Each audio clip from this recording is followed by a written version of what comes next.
Hi friends, నమస్తే. Welcome to my channel. So friends, ఈ వీడియోలో వచ్చేసి biryani masala powder recipe share చేసుకోబోతున్నానండి. చాలా బాగా కుదురుతుందండి ఈ బిర్యానీ మసాలా పౌడర్స్తో మనం కనుక బిర్యానీస్ చేసుకుంటే. ఒకసారి నా ప్రాసెస్ చూడండి, చాలా డిఫరెంట్గా ఉంటుంది, చాలా టేస్టీగా కుదురుతుంది మీరు ట్రై చేస్తే. సో ఇది మాత్రం చాలా బాగుంటుంది. ఇలాగ మనం బిర్యానీ మసాలా పౌడర్ చేసేసుకొని ఒక గ్లాస్ జార్లో పెట్టుకుంటే చాలా బాగా ఆ వాసన పోకుండా ఉంటుందండి. మనం కనుక ఈ బిర్యానీ మసాలా పౌడర్ మిక్సీ పడతాం కదండి, కిచెన్ అంతా మంచి వాసన నిండిపోయి ఉంటుంది.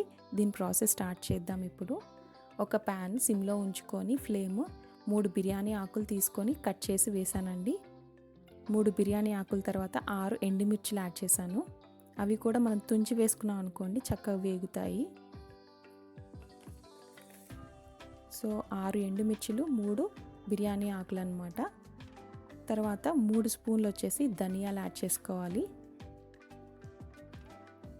సో ధనియాలు యాడ్ చేసిన తర్వాత సోంపు యాడ్ చేస్తున్నాను. సోంపు వచ్చి 1 స్పూన్ ప్లస్ 1/4 స్పూన్ అనమాట.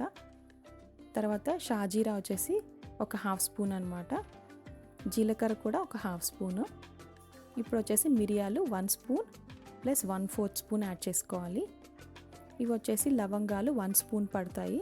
దాల్చిన చెక్క 5 అనమాట, మీడియం సైజ్వి 5 యాడ్ చేశాను. ఇవి వచ్చేసి అనాస పువ్వు 3, నల్ల యాలుకలు 4, ఇది వచ్చేసి బండ పువ్వు 1 స్పూన్ ప్లస్ 1/4 స్పూన్ యాడ్ చేసుకోవాలి. ఇది వచ్చేసి జాజికాయ అండి, ఒక ఫుల్, ఇంకో దాంట్లో హాఫ్ అనమాట. ఇలా నలగొట్టి యాడ్ చేశాను. సో ఇవి కలుపుకుంటూ ఉండాలి మధ్య మధ్యలో. ఇప్పుడు వచ్చేసి మరాఠీ మొగ్గ 1 స్పూన్ ప్లస్ 1/4 స్పూన్ అనమాట. మరాఠీ మొగ్గు తర్వాత ఇది వచ్చేసి జాపత్రి 2 ఫుల్ యాడ్ చేయాలి. ఇలా కట్ చేసి వేసుకుంటే చక్కగా వేగుతాయి. ఇది వచ్చేసి గసగసాలు 1/2 స్పూన్ అనమాట. ఇవి వచ్చేసి 1/4 స్పూన్ వచ్చి కసూరి మేతి అనమాట.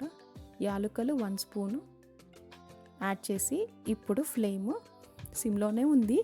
ఇవి చక్కగా మనం వేయించుకోవాలన్నమాట. ఫ్లేమ్ సిమ్లో ఉంటే చక్కగా వేగుతాయి. మనం అన్ని విరక్కొట్టుకొని వేసుకున్నాం కాబట్టి చక్కగా వేగుతాయి అన్నమాట.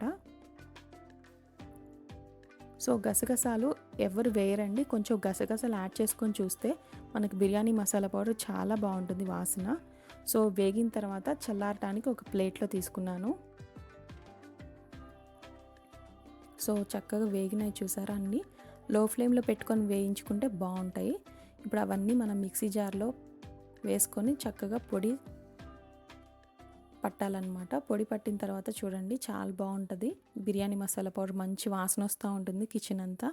సో దీన్ని మనం కనుక గ్లాస్